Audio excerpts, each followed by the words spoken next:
Sitting between two of the most biodiverse regions of the planet lies Central America. With a unique mix of species from both realms, it would be fair to say that Central America has the most interesting collection of animals on the planet. Despite this, when humans first arrived in the region during the last ice age, they came across an even wider array of animals. Some of these were truly giants, creatures far larger than they had ever seen before.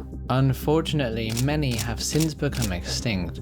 In fact, more are disappearing today than ever before, with Mexico boasting the unfortunate title of having the most endangered species. In this video, we'll go through each and every one of Central America's extinct animals, and take a look at what the future holds for one of the most imperiled regions on the planet. Our story starts 3 million years ago, when after 100 million years of isolation, North and South America came into contact. The bridge that formed between these two realms allowed animal species to disperse between them in the so-called Great American Interchange. Prior to this, the role of large herbivore in South America was dominated by some strange creatures, to say the least. Unsurprisingly, however, when the two continents collided, the North American herbivores outcompeted them, leaving only a few native herbivores. And even fewer of those actually left the continent, with one of those being the glyptodonts. These giant relatives of armadillos became very successful in their new habitat, evolving into Glyptotherium cylindricum and Glyptotherium texanum. With a strong layer of defensive armor, the carnivores of North America were just as incapable of hunting them as those back home in South America. But eventually, a new predator that was able to easily hunt these giants arrived: Homo sapiens. The early human inhabitants of the New World, known as Paleo-Indians, quickly learned that if they flipped glyptodonts over, they could expose their unprotected belly, where they could then kill them and extract meat. Being completely protected, the adults likely had no fear of predators, and even if they did, they were likely far too slow to outrun predators. By 12,000 years ago, they had completely vanished from Central America. As if one giant armadillo relative wasn't enough, Pampatherium also made its way north. However, they seem to have been both smaller and much rarer than Glyptotherium. Only a single species, the Mexican Pampathere, is known, and its fossils have been found at just one site in present-day Sonora. Unfortunately, their low numbers likely made them even more vulnerable to extinction, and they disappeared around the same time as their larger cousins. But luckily, both Glyptodonts and Pampathere still live on through modern armadillos. However, the same definitely can be said about Mixotoxodon, who split off from all living mammals 61 million years ago. Mixotoxodon belonged to the mysterious group of mammals known as the notoungulates, who were decimated in the Great American Interchange. Among the few survivors, Mixotoxodon was the only species able to expand its dominion. Ecologically speaking, it was basically the America's version of a rhino, likely weighing up to 2 tons. Their highly adaptable nature allowed them to span from as far south as Argentina, through the humid rainforest of the Darien Gap to as far as eastern Texas. Unfortunately, their ancient lineage came to an end with the arrival of humans. Unlike the armored glyptodonts, all that was needed to take down one of these animals was a single throw of a spear. But not all of Central America's megafauna had South American origins. Some, like the Gomphotheres, came from much further away. In case you didn't know, the Gomphotheres are a group of elephant relatives from which modern elephants are believed to have evolved from. Though unlike today's elephants, they covered almost every corner of the globe. Only one made it into the Neotropics, however, Cuvier's Gomphothère. At 3.5 tons, it was among the biggest animals native to Central America. Despite this immense size, it was highly adaptable, thriving from grassland to jungle to mountain. The effect Gomphotheres had on their ecosystems can be seen in the types and sizes of seeds used by certain fruits. Some fruits grow seeds that solely relied on Gomphotheres for dispersal, which they did by growing to huge sizes, meaning that when the Gomphothère was hunted to extinction, the fruits were left with no dispersers. Their fruit and leaf-heavy diet enabled them to reach farther than any other Proidoceans, which is why the American mastodon didn't live nearly as far south. This 12-ton giant only reached the Valley of Mexico. However, the Colombian mammoth was able to make it even further, with its fossils having been uncovered as far south as Costa Rica. likely because of the greater spread of grasslands during the Ice Age. These animals' extraordinary sizes served as a crucial defense against predators, but it only made them more attractive prey to humans. One particular site in what is now Sonora shows a gomphothea being butchered 13,400 years ago. With vast areas of suitable habitat still remaining, the only possible explanation for their disappearance is yet again human hunting. As expected, this huge abundance of prey attracted an equally impressive diversity of carnivores. That being said, Central America has only lost one species of carnivoran thus far, Arctotherium. Now, before I get your hopes too high, these Arctotherium were nowhere near the size as those from the Pampas. Instead, remains found in Central America are thought to belong to Arctotherium wengi, who were similar in stature to the modern Andean bear. For this reason, scientists assume they must have filled similar niches, and isotope analysis of their teeth revealed that they were correct. It revealed that the bear was highly herbivorous, specializing in fruits and leaves, but they also found that it occasionally preyed upon ground sloths. All of this makes their extinction more complicated. It could be that climate change caused their habitat to disappear, although this is unlikely considering their wide distribution. Perhaps they depended on meat more than we currently think, with the extinction of their food source causing their extinction. Or possibly it was just human hunting. Whatever the cause, Arctotherium's extinction marked the total disappearance of bears from Central America. But at least they weren't hit as hard as horses, who are today completely extinct in the Western Hemisphere. 12,000 years ago, however, a wide range of equines stretched from the icy tundra of Canada to the plains of South America. And right in the middle of these two realms we find the Mexican horse, Equus conversidens. Well, actually, further examination has shown that their remains belong to Harrington hippus, the stilt-legged horse. Remains of Harrington hippus are comparatively rare to its relatives, meaning that not much human hunting was needed to drive it towards extinction. It's one thing when a rare species vanishes, but what about a creature that thrived across continents, such as the flat-headed peccary? Ubiquitous from as far as northwestern Canada to the jungles of Colombia, they would have been familiar prey for any predator who stumbled upon them. This huge range was driven by one adaptation: much longer legs. Whilst peccaries are confined to forests today, long legs help them to outrun potential predators over open grasslands. This made them extremely abundant too. In just one cave in Indiana, the remains of no less than 650 individuals have been identified, which is exactly why their extinction is so puzzling. Sure, they would have been hunted in large numbers, but many peccary species are still around today, so hopefully in the future new fossils will reveal the truth. And it is this lack of fossils that has made it difficult to find out about the shrub ox and Pinckney's capybara. What is known is that they were pretty much the temperate counterparts of polar and tropical species. This habitat preference is to blame, both because it massively shrunk as the Ice Age ended, and because these regions had high densities of people. But not all extinctions are ancient mysteries. Some have occurred right in front of our eyes, especially those of birds. And the next story takes us to Guatemala, where we find the Atitlan grebe, who inhabited the lake of the same name. It also goes by its other name too, the giant grebe, because over 85,000 years it grew from 31 to 50 centimeters. Although their population was low, numbering no more than 200, they lived in relative harmony with their environments. However, this delicate ecological balance was disrupted in 1958 when predatory bass were introduced to the lake. The fish both competed with the grebes over prey and ate the chicks themselves. In just the 5 years that followed, the grebe's population dropped to just 80. However, in a surprising turn of events, conservation efforts restored their numbers to over 200. But unfortunately, this is a video about extinct animals, and in 1976 a severe earthquake hit.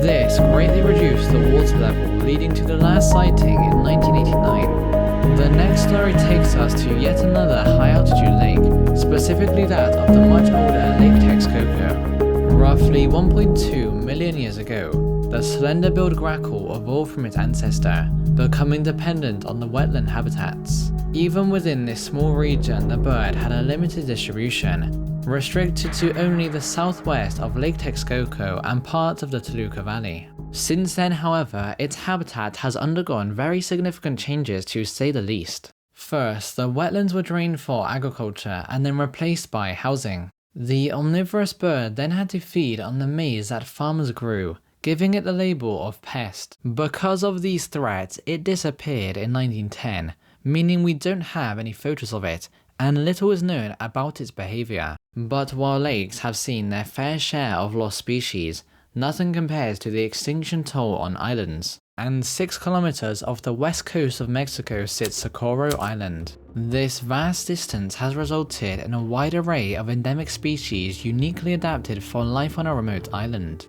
One particular species which established itself on the island was the mourning dove. Without mammalian predators and a volcanic habitat, it developed longer legs, a darker coloration, and a mostly terrestrial existence. However, it wasn't just its morphology that changed. Often referred to as a solitary dove, the birds are rarely seen together, and as soon as the chicks are old enough to fend for themselves, the parents chase them away. This may seem strange, but evolution always has a reason. In this case, staying in groups would make it very easy for predatory birds to spot them, and thus they avoid group behavior at all costs. Unfortunately, the island's ecosystems were about to become severely altered by the arrival of humans. First of all, in 1856, sheep were introduced and competed with the native birds for food, although luckily the dove survived. Secondly, and much more detrimental, in 1957 cats were introduced. The birds, who had absolutely no fear of terrestrial predators, were rapidly eaten to extinction and were not seen after 1978. But all hope for the Socorro dove was not lost, as remarkably in 1925 several individuals were taken into captivity. Reintroduction plans have been made, but with cats still roaming the island, it's unlikely we'll see this bird return to the wild anytime soon. On a different island across the mainland known as Cozumel, another bird wasn't so lucky. Relatively new in geologic terms, the island formed just 10,000 years ago due to sea level rise. With its tropical jungle conditions and much larger size, it's no surprise the island's fauna is the polar opposite of Socorro's. And while the endemic pygmy raccoon may get the most attention, it is a much lesser known animal that we'll be covering today, the Cozumel Thrasher. As of yet, it is unknown if it evolved after the island became separated, or if it had always inhabited the area, though a study found the latter to be more likely. Having always been elusive, scientists never learnt much about its behavior, or the exact reasons for its decline. Most point to the climate as the culprit, as in 1988 a severe hurricane hit, and sightings became much rarer. The species was last seen in 2004, meaning the bird is now presumed extinct. But hurricanes are unlikely to be the true culprit. They aren't a rare occurrence in the region, and the bird had survived for many thousands of years. For this reason, others point to a different culprit: invasive species. Central American boas were introduced to the island in 1971 and are now very common. The thrasher, who was primarily terrestrial and already rare, was no doubt one of the easiest prey items for the snakes. Unfortunately, few people will ever hear about these extinctions, with none having gained any media attention. However, some extinct animals managed to capture the interest of millions, such as the ivory-billed woodpecker. But strangely enough, its closest relative also became extinct, the imperial woodpecker. At 60 centimeters, it was the largest woodpecker ever, and was easily distinguished by its impressive head crest. With a range spanning across western Mexico's pine forest from Sonora to Michoacan, it was much more widespread than any other bird we'll cover today. Like its ivory-billed cousin, what made this bird vulnerable was its requirement for vast tracts of old-growth forest, with just one pair per 25 square kilometers. This density estimate combined with its former distribution puts its pre-human population at only 8,000. And although these birds were hunted for their meat and feathers since pre-Columbian times, it was with the large-scale habitat destruction in the 20th century that their decline took off. It was also common to poison trees that woodpeckers visited, out of fear that they would damage timber. This was despite the fact that they only drilled into dead trees. These two threats continued to push them to the brink until 1956, when the last confirmed sighting was made. Whilst listed as only possibly extinct, recent studies of the remaining forest show that no single tract is large enough to support a population. Further analysis has estimated that the bird went extinct in the early 1990s, and although many extinct birds have extensive documented histories, Some have only been seen once, such as the Guanacaste hummingbird. Discovered in 1895 on Costa Rica's Miravalles volcano, it was likely a microendemic. Remarkably, however, its closest known relative, the indigo-capped hummingbird, lives all the way in Colombia. With its habitat still intact, it's unknown why this bird went extinct. Whilst many extinct mammals are only known from the fossil record, only one of Central America's extinct birds is only known from its ancient bones. Discovered in a cave in northwestern Mexico, scientists named the animal the remains belong to the Mexican thick-billed parrot. With no documented encounters, all of our assumptions about the species come from observations made of their relatives, the thick-billed and maroon-fronted parrots. Restricted to high-elevation pine forests, these birds depended on the abandoned nesting holes of the imperial woodpecker. But this couldn't have been what wiped out the Mexican thick-billed parrot, because it went extinct 10,000 years ago. Instead, it likely had more to do with the shape of its beak. Although mostly speculation, it's possible that the pine trees they depended on became extinct as the Ice Age ended. You know how earlier I mentioned that the majority of recent bird extinctions took place on islands? Well, the same holds true for mammals. An expedition to Maria Madre Island in 1897 resulted in 4 specimens of a new species, Nelson's rice rat. Distinguished by its size, longer tail, and broader incisors, it had clearly evolved in isolation for a very long time. However, it wasn't until nearly a century later in 1976 that anyone tried to look for the animals again, and by then it was nowhere to be found. On the same island, the endemic deer mouse survives to this day, bringing up the question of why only Nelson's rice rat went extinct. Unfortunately, I can't answer that question, though it likely had something to do with the introduction of black rats. Speaking of deer mice, over on the mainland, the Pueblo deer mouse is known from only 2 specimens found in fairly distant localities.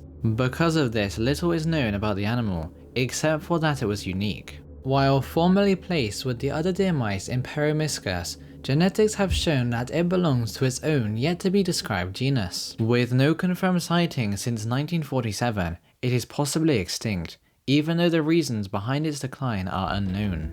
Further to the south, we find the genus Tylomis, who are commonly referred to as the climbing rats. Unfortunately, not one but 2 of these species, the Tumbala and Chiapan climbing rats, are likely extinct, both having been last sighted in 1970. Since neither have had exhaustive surveys in search of them, small populations could still exist. But because both of their former localities have been destroyed for housing and agriculture, if they were in fact microendemics, they would have become extinct. By now you might have thought I finished talking about extinct fossil mammals, but there is still one group left to cover, the ground sloths. And despite few people knowing so, Central America actually had its own endemic genus. In 2017, whilst exploring the underwater cave systems of the Yucatan Peninsula, a mostly intact skeleton was found. Later named Zebalboanix oviceps, the animal was a great discovery because fossils rarely preserve in tropical regions. Interestingly, the remains were significantly more recent than those of other mainland ground sloths, dating to between 10,300 and 9,300 years ago. Though these animals were primarily grassland species, so how did they survive on the Yucatan Peninsula? Well, in the time of the ground sloths, the region was mostly a dry savanna. Just 1 year after that discovery, the remains of another species were found in Lake Zacualco, and 2 years after that, another from the Yucatan. However, both those specimens haven't yet been radiocarbon dated, so it's unknown whether they coexisted with people or not. But the original discovery dates to right around when the first people reached that part of the Yucatan. The conversion of grasslands to jungle could have been enough to drive these animals towards extinction, or maybe it was yet again human hunting. These sloths weren't alone. 2 other species stretched down into Central America. And of those 2, Paramylodon was by far the largest. Estimated to have weighed 1.5 metric tons, its maximum range stretched to as far south as Guatemala. The Shasta ground sloth only made it to central Mexico, however, and as well as having a much smaller distribution, it also had a much smaller size at 250 kilograms. Both were undoubtedly the victims of human hunting, with their extinctions estimated at no later than 12,000 years ago. And whilst the Holocene extinction wiped out huge amounts of mammals and birds, one group managed to escape relatively unscathed: reptiles. That being said, recent habitat destruction has caused the extinction of two species of endemic snake. The first, Riquez's tropical ground snake, has only ever been seen once in 1925. Its former habitat in Costa Rica is now a town, and despite intense herpetological surveys, not a single individual has been sighted. Over in Honduras, another species, Amoedophis canula, is known from just 2 specimens found in 1989. The species was discovered in a coffee plantation, which provided suitable habitats. However, since then it has been converted into open cattle pasture, wiping out the snakes with it. All in all, the reptiles did fairly well, but amphibians on the other hand did not. In recent memory, 50 of Central America's frogs and salamanders have been wiped off the face of the planet. And since this video would be too long otherwise, you'll have to click this video to find out about them.